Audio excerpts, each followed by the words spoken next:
I am super stoked to have Jess Chan joining us from Toronto, Canada. Jess is the CEO of Longplay Brands. She bootstrapped this agency, scaled it to 7 figures in revenue in 18 months, which is crazy. What is going on in your mind in terms of leaving a safe job and jumping into the sort of uncertain waters of entrepreneurship? Yeah, for me, one, I'm always the first one to say, like, I'm not a risk taker. There's always this pressure of, like, in the beginning with Longplay, it was like, how do I scale to 7 figures as quickly as possible? And there's no room for failure in that. All these noise around celebrating, I feel like there's a victory lap every day going on about some startup, some founder, which is great, but it's kind of like sometimes it just has this unfair setting of expectations for yourself. So retention marketing is just the game of, like, how do you keep your customers? Email and SMS are kind of the foundational, most important channels to use in keeping your customers. I lost $18,000 by investing into. Hey, everybody. Welcome to the Building Public podcast. I'm your host, KP, and on this show, I interview world-class entrepreneurs, ambitious startup founders, creators, and builders on the internet who are boldly building the future in public. This podcast is my excuse to take you all on a curious journey to understand, learn, and hopefully be inspired by the worldviews, insights, and stories of these fabulous people changing the world. So far, I've gotten the rare privilege to sit down with incredible guests like Gary Vee, Alexis Ohanian, Kat Cole, Sahil Levingia, and many more leaders. So check out the full podcast listing at buildingpublicpodcast.com. Now buckle up and get ready for our latest episode. Hello, everybody. I am KP, and welcome to the Building Public podcast. I am super stoked to have Jess Chan joining us from Toronto, Canada. Jess is the CEO of Longplay Brands, which is a full-service retention and lifecycle marketing agency for D2C e-commerce brands. She bootstrapped this agency, scaled it to 7 figures in revenue in 18 months, which is crazy. And since then, she's been building this business and scaling it sustainably and profitably with a remote team. Longplay Brands has generated over $300 million in email marketing, email revenue for clients from startups all the way to $500 million clients. She's now also focused on a product, not just an agency, a product called Backbone, which is a platform designed to streamline email marketing for small e-commerce teams. It's one of the first email marketing solutions for D2C companies. I love her content. I mean, apart from these two amazing accomplishments, the thing that really resonated was the fact that she's gotten a lot more active on Twitter now, and I've been following her Diary of an Entrepreneur, which is sort of the reality show version, or if you will, a series of daily tweets and updates, like almost like a vlog of her journey as an entrepreneur. Much more than all of this, I loved her content and her DMs that we've been exchanging over the last few months. And she's such a giver and someone who I would love to emulate, in terms of energy, in terms of vibe, in terms of, just like being generous. So with all that said, welcome to the show, Jess. I'm so excited to be here. Thank you. And I, for a while, in the early stages of the podcast, I had like a very formal intro for people. And I kind of hated it looking back because it felt like so not me, and I'm like, what? I don't have a boss. I'm the head of this, creative project. And every time I gave out, I said or did like a hype intro, that was so me. I call this hype intro because there's a joke on deck when I was working that I would give hype intros to people all the time. So I brought this back. So now we're back to the hype intros. Anyway, why don't you kick off with one of the inflection points that got you into the journey of being an entrepreneur? Like if you look back, was there a defining moment or a couple, drop hints or like if you look back, like some inflection points that made you realize that maybe that's where I get this drive to be an entrepreneur from? Yeah, I think the first inflection point that just kind of popped up when you asked that question is when I was 19, 20-ish at that time. I entered into essentially a year and a half of it was just a dark period. So it was panic attacks, anxiety, depression, like suicidal thoughts, just like general hopelessness, purposelessness kind of space. And I was still, doing my university degree at that time and just really feeling like, this isn't the path that that feels right. Like there's nothing for me to be excited about after I finish this degree. And looking around me, everyone was just like, well, you don't have to think 2 years ahead yet. You don't have to think 3 years ahead yet. Just finish your degree first. And I was like, why is no one else, like, am I the only person who is like looking ahead and realizing this goes nowhere? So I think there's this combination of like aloneness, but also missing purpose and also feeling like there's something bigger. And that was when and just being in that dark period, I remember just waking up at some point and I was like, you know what? I am done with this. I am done with this. I hate everything. Everything sucks energy. What can I do? At the very least to get out of this. And that's when I started researching like self-development blogs, like early stage, like Tim Ferriss, Seth Godin, and just looking for something to do and really leaning on a daily routine of, let Mm. me read for an hour and a half and then journal and then go for a run. I would do like 3 hour long runs listening to Tim Ferriss podcasts, and then started creating these mini side projects. So, what if I was to be a UI UX designer? Let me design a little UI UX project, or let me be a JavaScript developer. Let me try to create a mini project for myself and launch it. Then I did like a daily blog. So it was all these like little projects just to have some level of like purpose or something I would be excited about. And that whole path led me to becoming a marketing assistant at Best Self Co., which was my first like real, quote unquote, real job at an e-com company. And then that became a CMO position. And then that eventually led to the agency. So even though that wasn't my first like true like starting a business and being an entrepreneur, I think that was kind of when the seed of you can create anything and create your own path started. And I kind of almost see the CMO position and my job as like the stepping stone into entrepreneurship, but the seeds really started kind of before that. Yeah, I love that. And okay, so now I got an interesting, like maybe off tangent, but like take me into the mind of Jess, where you're CMO at this ecom company and you're running this, massive business. What's the rough run rate of the business at that point? How big is the company? At that point, I believe when I joined, it was probably like low seven figures. Okay. Maybe like they had just launched or finished their Kickstarter. They had Right. essentially a single product, and maybe like a few peripheral products. It was probably a team of like 5 people. Came in as a part-time marketing assistant at that time. I had no experience in e-commerce or marketing at that Right. time. And then I was there for 6 months part-time, finishing up college. And then when I graduated, they offered me the chief marketing officer position. And I remember Nice. thinking, like, this is the world's most unqualified promotion of all time. But like, we're just going to run with it. And then I was with them for 3 years, and we had ended just under 8 figures when I left. It figures. So by the time you were leaving, right? And so it's almost like, let's say, close to 8 figures. And my what I'm curious about is what is going on in your mind in terms of leaving a safe job and jumping into the sort of uncertain waters of entrepreneurship. Yeah, for me, one, I'm always the first one to say, like, I am not a risk taker. Like, I'm not a risky person. I hate risk. It gives me anxiety. Like, even going to casinos, I'm like, how do I play with 25 cents and like play craps? And, there's no big bets happening here. That is As much so as funny because possible. that just goes in against the grain of the general perception of entrepreneurs. I genuinely believe some of the greatest entrepreneurs are risk averse. I think so too. They but the reputation of our Yeah. industry is that, oh, it's risk taking, right? Oh, like it's jump completely into it. But I feel like some of the savviest, people on the planet, including Charlie Munger and Warren Buffett and all these amazing legends who are not entrepreneurs, but like, investors, they're very calculated and smart. They're not blind Yes. into jumping. So that was funny you Exactly. said that you're a risk averse person. And it's funny looking for the because my friends would say the same thing. They're like, you invested 6 figures of your own money into building the software company and like completely bootstrapped. So like that in itself is technically risky because we're like, here's a bunch of poker chips, like 6 figures, and like let's hope this works. But I think you're completely correct, which is the whole game of entrepreneurship is how do you make big swings and then de-risk it as much as possible Yeah. rather than making this like blind leap of faith. Yes. So That with is why I was curious because you were at the seat of being a CMO, which is a nice, safe, cushion job, right? mhm. What was the series of events that happened to go full time? Yeah. So it was honestly still pretty relatively de-risked in the sense where I was doing the CMO position and I had started taking on like essentially consulting clients, and eventually it became, the consulting was like, can you just do it for me? And then I was taking on doing a bunch of different marketing things and eventually realizing, email and SMS is kind of the most scalable business. Before I left, I was already doing the CMO position, and I was also I probably had like maybe 3 to 5 clients at most on the Longplay side. And I think I already had a full-time, 1 or 2 full-time virtual assistants, and then maybe a copywriter and a designer, a contractor.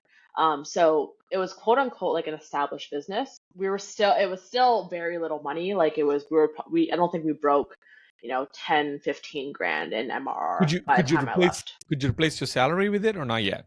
No, I couldn't replace my salary with it yet.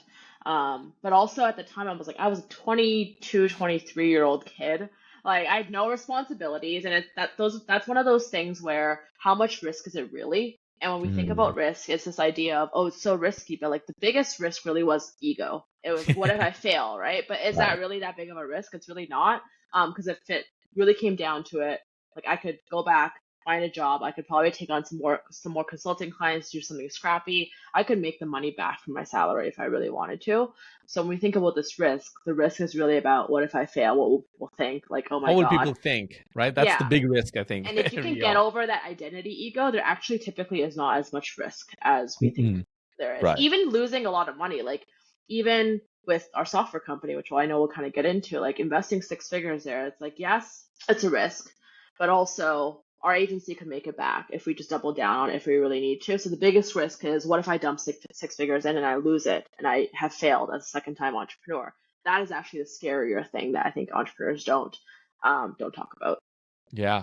And also, and if you're a high agency person and you work hard and you have the work ethic, and like in the grand scheme of 80 years, right? Like you will make that money back, right? It is. Mm-hmm. I lost $18,000 by investing into an offshore agency for the dev shop to build an MVP for an unvalidated idea in 2018, right? And again, I was naive and I did the best I could for that year, that version of KP. The wisdom of what I have today, I would definitely not do that, right? But like that version of KP's highest peak ceiling wisdom was that. Mm-hmm. And I did customer discovery and all these other things. Ultimately, I had to shut down the company in 8 months. I felt devastated. It was rock bottom and all that. But looking back, oh, I learned it was my Yeah. MBA Yeah, and that's the what not cost to of your do. MBA. So it's Yeah, it actually was perfect. It's money very well spent. exactly. And it was NBA and what not to do. I'm like, for the rest of my life, I am forever wise. Right? That's the beauty of education through failure, is that for the rest of your life, you're forever wise in not Mm-hmm. doing what I did there, which is in that case, I didn't have found a market fit. Right. I was trying to build a SaaS product for sales reps and I was not in that industry at all. And also didn't have a full-time CTO or like a technical co-founder on the team, which I would do it on day one. So now I would never repeat those mistakes, right? But like in the moment, those painful failures were the necessary, step to get to the next level. I think an important element that you touch on there too is the benefit of thinking in longer time spans. Because Yeah. if we're looking at the time span of, I must be as successful as I can in two Yeah. years, and you really have no room for failure. And I was Yes. in that camp. Like there's so much pressure in my early mid 20s. 20s is like that though. I was like that in 20s. Oh my God. Like, and transparently, like, I'm 27 now, Oh, but so you're there's still, okay. I'm so I'm still 35. in my Sorry. 20s. I I'm included you still in in the my 30s 20s. camp. I'm sorry. No, it's okay. People usually assume I'm like in my 30s, but there's always this pressure of like, in the beginning with Longplay, it was like, how do I scale to 7 figures as quickly as possible? And there's no room for failure in that. Whereas now, I think I was tweeting about this recently, like I am thinking in like 50-year time Yeah. frames, and it's so much more fun to do entrepreneurship when you're thinking 50-year time frames, because a few failures, it doesn't really matter. The Yeah. urgency isn't there as much. It's really about having those long-term Yeah. investments, and I made also a tweet. reduces the anxiety too. Anxiety. Oh my God. And see, look, I also think that all these noise, on Twitter and LinkedIn, whatever, podcasts, whatever, all these noise around celebrating, like I feel like there's a victory lap every day going on about some startup, some founder, which is great, but it's kind of like sometimes it just has this unfair setting of expectations for yourself because Mhm. it subtly influences your thinking and it compresses your timeline in which greatness happens, right? Michael Yes. Jordan, anybody you would agree on the planet, is the GOAT in basketball, NBA. 15 years of his career, lost 9 years championship, only won 6. But nobody can deny he was the GOAT. He was the GOAT, but he only won 6 times out of, 15. I made a tweet recently about this. So can you imagine, like you were the GOAT of the basketball. You were given, like you were kissed by God when you were at birth to be this person, right? MJ. and you could only win 6 rings out of 15 appearances. But if you view your career as 9 failures or 9 losses, whatever, you're never going to get through it, So even like a star-studded career like his only had such a small hit rate. So we as entrepreneurs, the beauty is we can play this for 80 years. Charlie Munger was, passed away 99. So we can literally play the game, and he was still taking meetings and podcasts and all that, right? So we can play the game until 90s, as long as we're interested in it, and win the last 5 years of rings, and bam, So it's like, but Yep. it's such a hard thing to muster this when you're in, in the Yeah. influencer, right? Like I couldn't agree more, and it was something I was so conscious about when I started this Diary of an Entrepreneur series, because I'm like, I want to be transparent, but I also felt like intuitively I can't share numbers and I can't share like these true. big wins, not because I don't want to be transparent about our numbers, but because it's going to contort the way I actually run the business if I feel like there's certain KPIs that are being watched. So it was like, Yeah. let's just share the emotional experience, because Yeah. you can have a big win and still feel like a failure, and also Yeah. you can have no wins and feel like it's great. And I think that's Yes. actually a more true experience of entrepreneurship, where sometimes your emotional experience of being an entrepreneur is completely disconnected from how your business is doing, and that's very real. And also, I think it's just so easy to get addicted to like the dopamine hits of like big announcement, here's a big win, like here's posting up a screenshot of a dashboard, and usually those KPIs are less representative of where your business is going to be in 6 months Yes. or a year. Yeah. And And then you're also, I chasing those mean, dopamine hits. yes, and it's like none of that's permanent. Like the only respect that I'll get or give is if we can show that same graph over 70-year period. Sure. Then, but like I've been in companies, where I was, leading from the forefront, and then, like 3 years later, the company's, evaporated, like it's gone, right? Like, so startups, the game is such a volatile thing, and you can't even, it's not even your fault, right? Like I said with MJ, like he may have played amazingly well every season, but it's a team game and a market game and a combination of so many things. So I feel like as entrepreneurs, especially in our generation, because we're so glued to our devices, I mean, I'm not saying all of us, but just saying, it's just the nature of where we are. We have this unbelievable pressure to crush it in 2 years or 5 years. Meanwhile, some of the greats have taken decades. Yep. I How think there's a crazy. lot of, and I do think the narrative has shifted a little bit with like the market shift, and like, there's less like unicorn venture cap stuff happening. And, I'm in the e-com space, but I Yeah. think in general it shifted a little bit away from that. But I think like a few years ago, every headline was scale to X dollars in X number of months. And that was the mindset I was influenced with when I started Longplay, which Yeah. was, for me to be a quote unquote like real entrepreneur, I need to hit 7 figures, because everything below that is you're not a true entrepreneur, which looking Yeah. back now, I'm like I think only 4% of entrepreneurs hit 7 figures. Yeah. You know how long it Which took I for didn't know Nike? at that time. I didn't know Me at that too. time. So I was like, everyone has a Everyone. 7 figure business. Oh, so every winner, right? The perception was every winner hit, 7 figures in like a year. If not, you're a loser, right? But Yep. like, how how many years it took for Nike, like one of the greatest companies all time, to hit 7 figures? 6 years. Oh, wow. 6 I didn't years. know that. That's crazy. I love these statistics. I These can't these think are about that. Nike, fantastic. could you think Phil Knight was dumb? Like, what? Like, Yeah, the that's guy's a crazy. goat. That's the problem, though. It's because we're all over-indexing on, it's like over-indexing on how fast your baby can walk and crawl, but under-indexing on whether they're going to take drugs or not in teen. The shit that matters is later, right? Like, Yep. are they going to like your baby when they're growing up is fine. But I have a 2-year-old son, and I see some of the parents when we go to these, daycare stuff or whatever. I'm like, they're so desperate to prove to everybody in the room that their kid is like on the faster path of learning. I'm like, I don't give a rat's ass. Like, my son Neil could come home and not be interested, or I mean, not be learning as fast as talking as quickly as the other peers.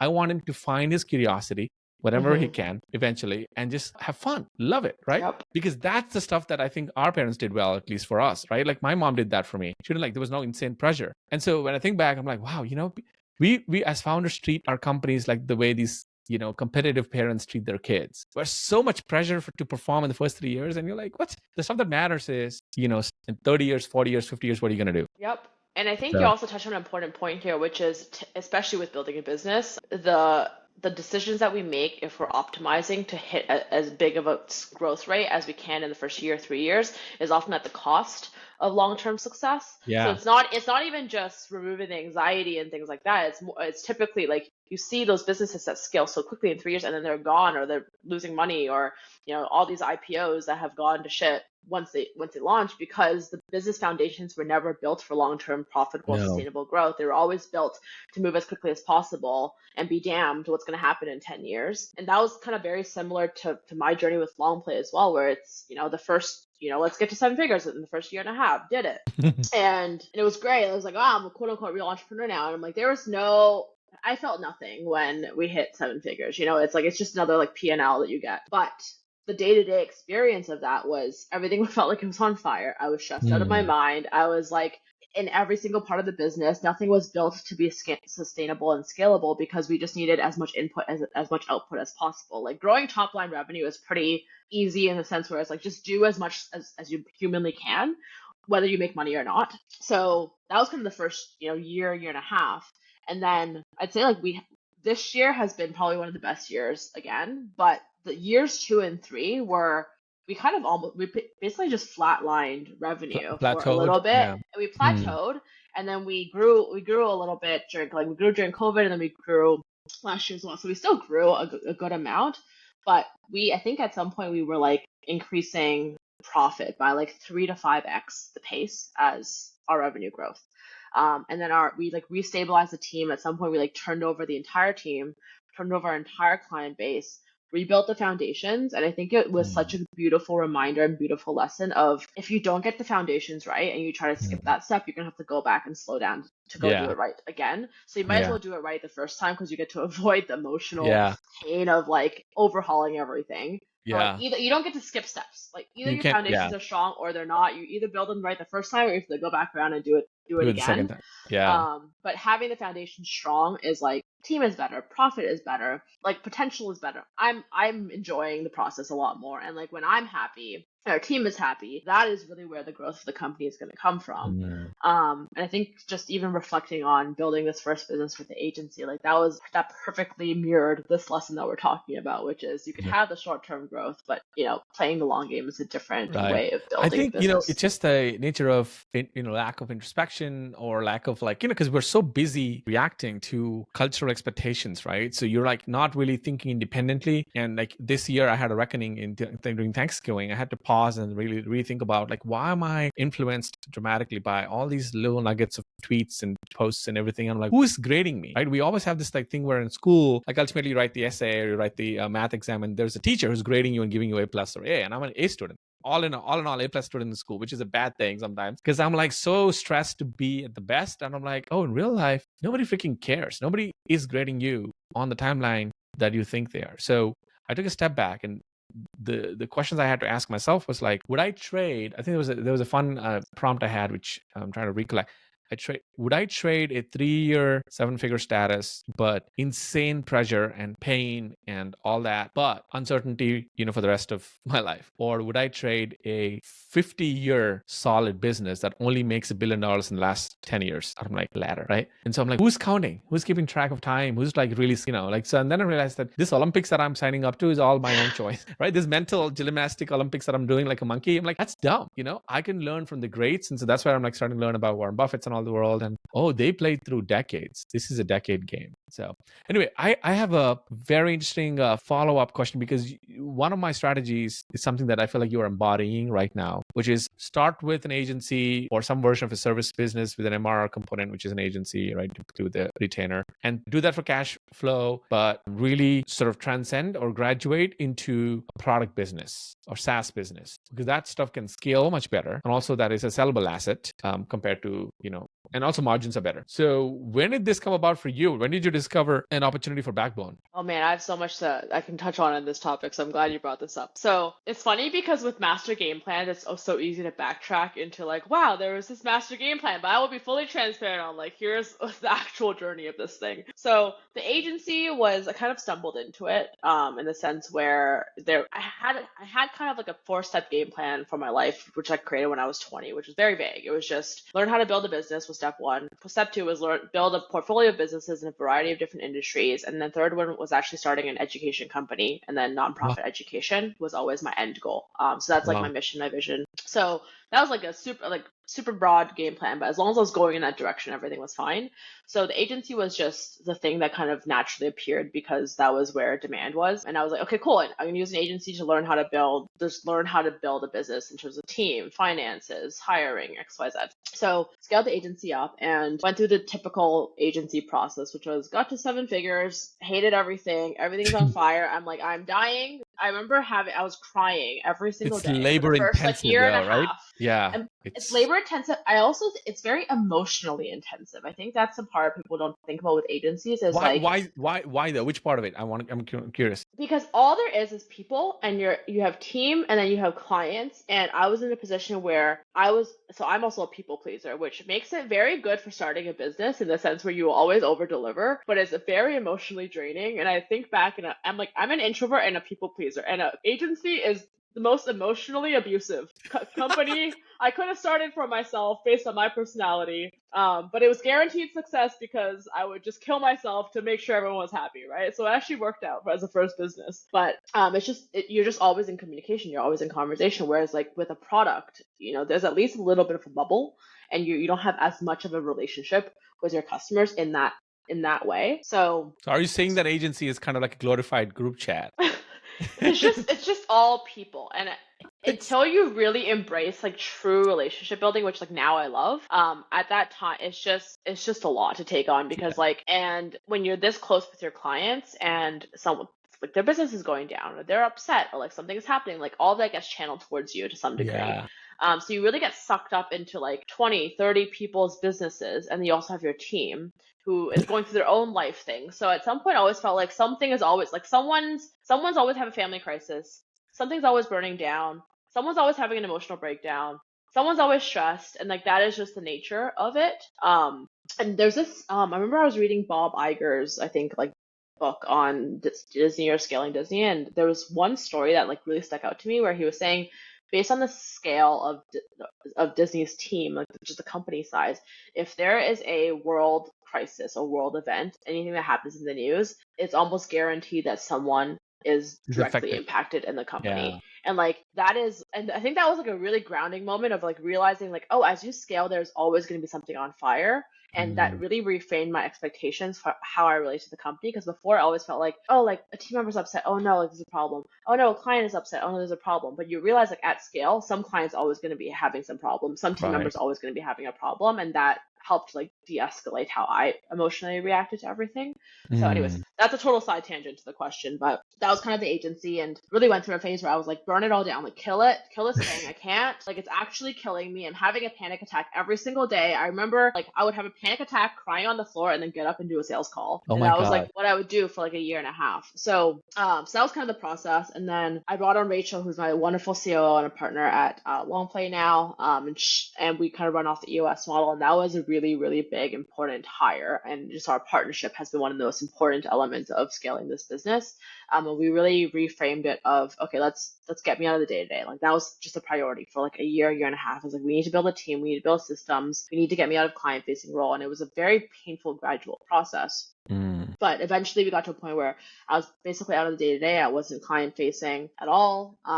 And we carved out that additional space and time. And we actually were planning I was going to start a traditional Chinese medicine company and go into D2C e-com because I was like, I love consumer marketing. That's what I'm good at. right. So we kind of like started like early stages of building that business, and then Backbone as an idea just kind of like arrived. And Hmm. I remember I think I was at an event with Matt from Square Dance, and I was like, oh, this agency, blah, blah, blah. And we built out so many systems to train the team members because it's so hard to find great email strategists. So we just started building out all of our training, building out all of our onboarding. And we have so many systems.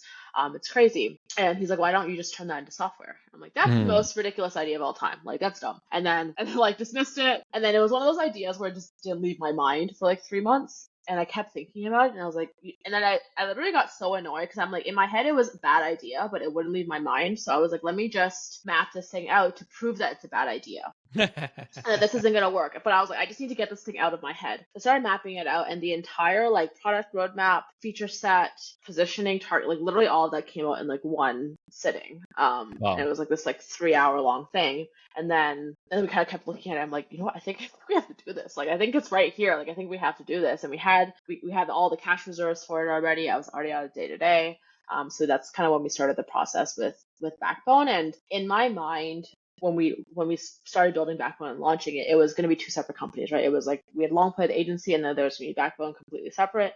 And Right. now this year, which is its own journey to talk about, in the process of actually launching and building a software company, is realizing it's actually all one big thing. And it has actually been in the process of launching and building software. I've actually re-fallen in love with the agency and service model again. And Ooh, it's why? not Why? I'm it's not curious. like it's better or worse. It's just different. And I have just like really beautiful appreciation of like business as a whole. Wait. Why did you fall in love with it again? Like, as in, like, what elements of it stood out? Yeah. So I guess for context, now I have some obviously experience in the agency service business, have experience in the software, or still super early stage, not in scaling software, but like building and launching software, and then also productized services is something that we kind of started off with midway through this year as well. So now it's like cool. I have the service model, have the productized service model, and have the software model. The biggest thing I didn't appreciate about the service model is how quote unquote like malleable the product is. The So the offering way I is. kind of the Right. offering, yeah, Yeah. that's a better word. The offering is. So if we think about like a service-based business, a productized service, a software, and then also like a CPG, like a physical product good, and think of them as like different materials. Service-based business is kind of like Play-Doh. It's like as long as like you're on a sales call and you're like kind of within like 50% scope of like what you can do and what they want, like you can kind of just tell people to do different things. Like Right. people as a team is a very malleable thing. You can just mold the Play-Doh. It's like More here than you yeah. want like a pirate ship, like here's a pirate ship. Oh, you Yeah. want Right. a statue? Here's a statue. So it's Play-Doh. And then productized services like kind of more like maybe like ice or maybe somewhere in between, or like clay. It's like it's a little bit tougher, but like it's just more systems, but it's still pretty doable. Software is kind of like a block of ice, right? Like you got to carve into it, and it's still pretty Right. adjustable. But for you to adjust a feature set, like on the sales call, your product either does that thing or it doesn't do that Does thing, not. Right. and Yeah. you can still adjust it, but you still have to pay more money in development Right. costs to adjust the Right. product. And then a physical good, like if you're selling like a shirt or pants, like it just is. And like yes, you can make adjustments to your product, but like currently your product, there's nothing you can do about it. It just is what it Yeah. is. So it's kind of like cement. So that was like one of those like Wow. That's things a I great really framework. appreciated. You should tweet I should about tweet this this. and write a blog. Yeah, you should do a video or blog or whatever about this. This is amazing. Great framework. Thank you. So there's all this stuff where I took for granted how easy it was. The process of finding product market fit for service-based business is so wildly different than software. And even in building the software, we had done the usual, like, do your MVP, do your user feedback, blah, blah, Right. blah. But looking back now, if I'd known what I'd known, I actually would have started, and this is kind of what we're doing now, is like, would have started with a productized service version and Mm. then developed the software, knowing that it's a lot less malleable as a product. So that was kind of like one of the big things I really learned. And I think that level of appreciation of in a service-based business, it's so easy to find product market fit, and you're making money in the process of finding product market Yeah. fit. Whereas a software, you need to find product market fit and then you make money. So the order of events is just completely different. Right. And then obviously there's a whole benefit of like cash flow and things like that Yeah. on the agency side as well. Yeah, I couldn't agree more. I think SaaS or just a software business is a compounding game. You know, nothing compounds it like that though. Like Calendly is a $4 billion company, which is crazy, right? It's a widget. Like if you think about it, when as an MVP, it's just a small, tiny widget that would like help you with scheduling, and there were 4 other products in the category. So like it's a multiplayer, you know, opportunity. There were other people that did the exact same thing. Google eventually came out with their own version of it, but could not, you know, compete. But if you think about it, the first 3, 4, 5, 6 years, I don't think anyone took it that seriously, you know, compared to like Shopify, for example, right? But now, 10 years in the game, amazing, insane, you know, valuation, and also just the ARR. So that's the thing with software, is that it is a very slow compounding asset, but it's a beautiful compounding asset over time. But if you're in like I said with agencies and services, I think the way the other framework I think this came to mind when you were talking about the way that you describe these two is that, you know, an agency or service business is almost like a job, and having a job is helpful to keep pay the rent and keep the lights on. But a software company or software is almost like an asset investing. So that is great. But if you have like 50K, you're not going to live off of 50K in interest rate, right? With the investments. So you need both, I think, in the long run. But ultimately, the one that will make you insanely wealthy would be software. So I think so, but I think it's also it's one of those like it's just all bets, right? So yeah, it's all it's bets. kind of Yeah. like, and the way I think about it now is like, one, I'm more interested in just doing like a holdco long term, and it's like Mm, if there's certain things, if there's certain parts that can be sold, great, but I'm actually building everything to not exit or not need to. great. And Nice. if an exit, and it's still built to exit in the sense where like I will be out of the company, and it's a standalone thing, but we're not optimizing for an exit. And in that sense, it's like, is the software really necessarily better than an agency? Like, not necessarily. Mm, And I think the other thing to kind of think about too is like with an agency, your or service-based business, the chances of losing are a lot lower. So if we're thinking about our bets in terms of expected value, it's actually a different equation. So let's say an agency is like you're capped at 10 million, but yeah. there's like, and let's say an 80% chance that you'll hit 10 million. So your Yeah. expected value of your agency is actually like $8 million, right? Yes. Because it's 80% times 10 million. The probability, Where, right. yeah, the probability. Whereas like with a software company, it's like, cool, your cap might be 100 million, but you actually only have a 10% chance of hitting that 100 million. So it's actually only a $10 million business or value, Right. like expected value. So is it really that much bigger? It's like, oh, it's actually only marginally better. So the way I think about with the agency to software is it's still a leap worth taking, but only by like locking down your like expected value of like $8 million first, because that's pretty more of a guaranteed success. And you take Right. that guaranteed success and you invest in something slightly less guaranteed. And you take Right. the software and invest into something else slightly less guaranteed. So I think that part is an important way to think about businesses, because everyone always thinks about this, the potential to scale. We always think about, wow, software is so much better because it can be an $80 million thing, it can be a $100 million thing, but your probability of success is so much lower. And actually, Mm, sometimes the math actually works out that your agency might actually be more valuable than your right. software, depending on your probability of success between the I two. think it reminds me of Alex Hermosi's story, right? The way they've done it. They've kind of had this similar approach of a podco or a holdco, a holdco, and they had a software called Alan, and they also had Gymshark and Gym Launch and all that, which is, I think, productized service, if I'm not wrong. I don't think it was an agency. It was definitely more of a productized thing. And eventually they sold that version along with Alan, I think, for massive exit. I think 40 million exit. So yeah, to your point, maybe the better bet or the better move is hedging against both. Yeah. So you have both cash flow and you don't need to exit. Keep this going, and then you also have a small, like you also have a small software side on side that could become big, and then that could, if the odds are in your favor, if it does, then you can think about the future that way. Yeah. And this goes back to the whole de-risking as an entrepreneur, Yeah. right? It's how do you increase your probability of success Yeah. first?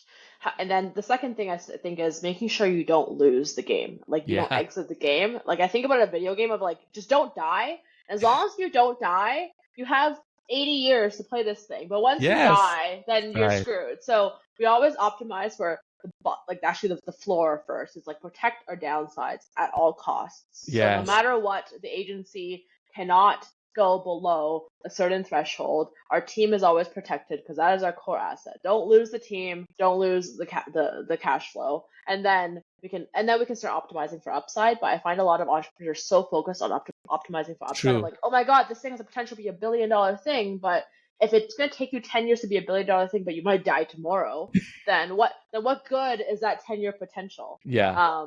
So I think that the first rule of entrepreneurship is like, don't die, Don't don't die. exit the game, and then all the rest of the rules matter. I love it's so much of what you talk about is so like relevant or on point with all my learnings from Warren Buffett and Charlie Munger. It's so funny. I don't know. Have you I actually like, haven't read any of their stuff, but I just that is bought the so Tao of Charlie Munger site. that is so funny because the first rule of investing is don't lose money, right? Warren Buffett's classic maxim. Second rule is don't forget rule number 1, right? So the way you described entrepreneurship, by the way, this should be a tweet on its own. Like you should put like Warren Buffett on the top. You should put yourself on the bottom and say, Warren said this about investing. Here's my take on it on entrepreneurship. Because it's so true, right? I love that. The I think number I one literally rule. tweeted something about like the 6 rules of entrepreneurship or something, and I'm trying to find it. It's so true Because because it the was number one rule about entrepreneurship is don't die. But like you said, most people don't talk about this no. until they get in the trenches, and then they're like, "Oh my god," I'm like, "Yeah." So that's brilliant. You're such a great conversationalist. I'm having so much fun. I'm so excited for So this. Yeah, I'm having a great time, and it's one of those conversations where I'm like, I have no idea where the conversation is gonna go in exactly, like 5 minutes, but it's great. exactly. But it's to me the essence of a great podcast interview is where I feel like I'm having a coffee chat with someone who's interesting and someone who's relevant to what I do, my line of work, and I'm peppering them with so many interesting and thoughtful questions, right? Which is exactly what I think the last few minutes have been. Okay, so tell me, let's get to the parts where we try to collaboratively create some value or tactics for people to walk away with in terms of email marketing. You're the queen of email marketing strategies. Give me or give the audience 3 underrated strategies about email marketing when it comes to, let's say, e-com businesses. Oh wow, okay. I've never been asked this question, surprisingly. I'm surprised that no one's ever asked me this question. So I'll say, to start off, email marketing is kind of a subset of retention marketing. So I'll talk Ooh. about email Yeah, what is marketing that? Yeah, what first. is give us a definition maybe. So retention marketing is just the game of like, how do you keep your customers? Email and SMS are kind of the foundational, most important channels to use in keeping your customers, but they're just channels. So when we think about true retention marketing, we're talking about like lifecycle marketing, we're talking about extending customer lifetime value, and there's a lot of different channels, tools, and programs that you should be using as an ecosystem to keep your customers around. I think that's an important conversation to kind of give context to. And so I guess a couple rules is, one, when you're just starting out with any business, but if it's e-commerce specifically, don't invest too much time in retention marketing. Which is the rule against what I share typically. But when you just kind of go back to common sense, in the beginning you have no customers to keep, Yes. so you So shouldn't be get customers investing. first. Just get customers first. So get the basics down with retention marketing. I always say, like, in the beginning, maybe like invest 10-15% of your resources, whether it's time or money, into retention marketing, but the rest of the 80-85% should go into acquiring customers and acquisition. So when you're investing that first 10-15% of effort in retention marketing, I always say focus on your automated flows. That's the highest ROI activity that you could be focusing on. It's build it once, let it continue running. It'll keep your customers around. It's just the Like give us absolute give us one basics. example of an automation flow that would be forever, like an evergreen flow. Specifically for e-commerce, or just kind of in Yeah, general? for e-commerce. Yeah, so for e-commerce, the basic 7 flows are a welcome flow, browse abandonment flow, add to cart, abandon cart, post-purchase nurture, and win back flow. And that covers all of the key areas of your customer journey, which is Damn, I love that you introducing. have them on your fingertips. It's so wild. I mean, I've been doing this. I've been doing this for years. Yeah, So but if like I didn't have it on I my interview a lot of fingertips, experts, but they don't like remember stuff like this on like so methodically. That's amazing. thank you. Yeah, I'm like, if I didn't have it on my fingertips, I'd be concerned. But it really covers each area of the customer journey where you could lose customers the most. So welcome flow is anyone from learning about your brand for the first time. Browse abandonment, add to cart. Abandoned cart is what we call like the buyer intent flow. So it's like anyone who's showing intent to buy and becoming a customer. Post purchase nurture is like make sure your customers are taken care of and like introduced to the product and actually using your product. And then win back flow is bringing back lost customers. And then if you have some extra time, you can build out like a replenishment flow, cross sell flow. Those are focused on getting customers back for a second, third purchase. So we always say, and we literally have like a chart on welcome flow should minimum be 3 emails, browse abandonment flow, minimum 2 emails. So it's literally like, I think, 20 emails to get built out. Right. And that should be all the retention work that you do What's the number one pre-launch. recommended platform to design and send these emails from your angle, from your point of view? Is it MailChimp or Klaviyo? Klaviyo is still the leading, I'd say, like ESP for e-commerce brands. I think SendLane is kind of starting to compete up there as well. Those are the two. Do either of them do SMS too? They Yeah. both do SMS. Okay, cool. Yeah. So basically get like email and SMS done. Email and SMS strategy is the same strategy. And I know that in itself is probably a hot take to some people. It shouldn't be. But when we're thinking about true retention marketing, we should be thinking about retaining customers from each stage of the customer life cycle, which is just life cycle marketing. So customer lands on your website, they have an intent to buy, they make a purchase, they're getting introduced to a new product. That is the customer journey. Then we back into what email flows are relevant to send to customers at each stage of the customer journey. And then we can back into what SMS makes sense. So the strategy is the same between email and SMS, but the content, the copy, the timing, those things are going to be different.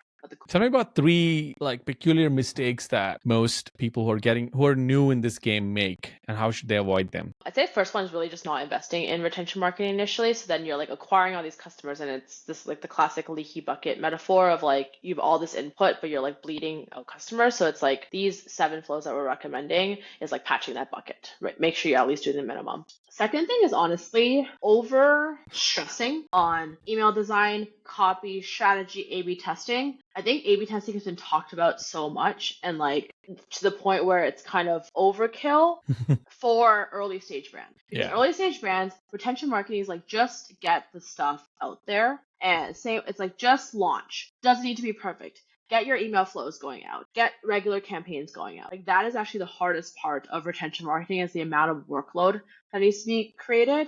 And I find a lot of these brands get so caught up in like the perfect email design. Is this all optimized?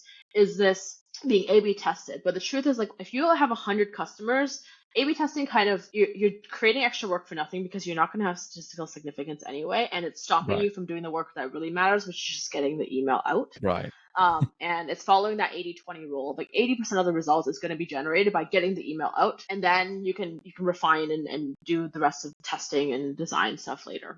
So we find a lot of brands, and especially early stage founders, get really caught up in the details, and then you miss the big picture, which is like just doing the work. So that's a big one. The second thing is when it comes to retention marketing, it all starts from the ground, from the foundation, which is like, do you have a business model and a pricing model is actually built to retain customers? And this is why we're so excited. Like with Longplay, our ultimate vision is having a holding company with ecom brands as well, because I think everything goes back to are the foundations strong, right? So yeah. So I was curious about that third one, right? Which is the second. How can you assess strength of a foundation of business model? What are some signs? yeah, the way we kind of think about it is with retention marketing, the job is to maximize how much of the potential lifetime value of a customer we can capture for the brand, right? Let's be honest, where it's the best email marketing in the world is not going to get a customer to spend $50,000 on your brand if you're selling like clothes. Like that's just not realistic. So there's a very real ceiling to how much a customer, even your best customer, is ever going to spend on your brand, and no amount of good marketing in the world is going to fix that. Like let's just be honest with that. So the foundations of a business model kind of set the potential ceiling of how much a customer can spend with your brand, and part of that is going to be like the value of the product and the product market fit. But also part of it is around, do you actually have additional products for them to naturally expand into? So we get a lot of, we have brands coming in where they have a single SKU product with let's say worth $30. And they're like, we want to do more retention marketing. How do we increase customer lifetime value? And we're the first ones to say like, you can't, because you have a single SKU product that cannot be repurchased. And no matter how many random periphery add-ons you create, cross-sell strategy is not going to work because those peripheral products were created to cross-sell, not to actually solve a real problem. And you're just kind of creating additional widgets and like stuff that you're like hoping people will throw in their cart, but you're not actually solving a real problem. So the way we kind of look at it is when you're starting your initial business and you're developing and you're deciding what product you want to sell, knowing your customer and knowing what is the core problem you're actually solving for them and what is your product expansion like opportunity. Even if you're not building all those products right away, are there naturally other ways you can solve that problem? Or is this a very like single tactical like isolated problem that you're solving for them? Like if you're just selling something that is like a one use like problem, it's like someone just needs to buy a charger. Cool, you're gonna sell them a charger, but there's no ongoing conversation, additional peripheral problems you can solve for them, then like there's only so much you can do. So that's kind of where we see the biggest I feel like a lot of brands make that mistake though. I think majority of the brands that I run into D2C are just trying to sell me. They're very like single SKU, or I just don't think that they're thinking that far.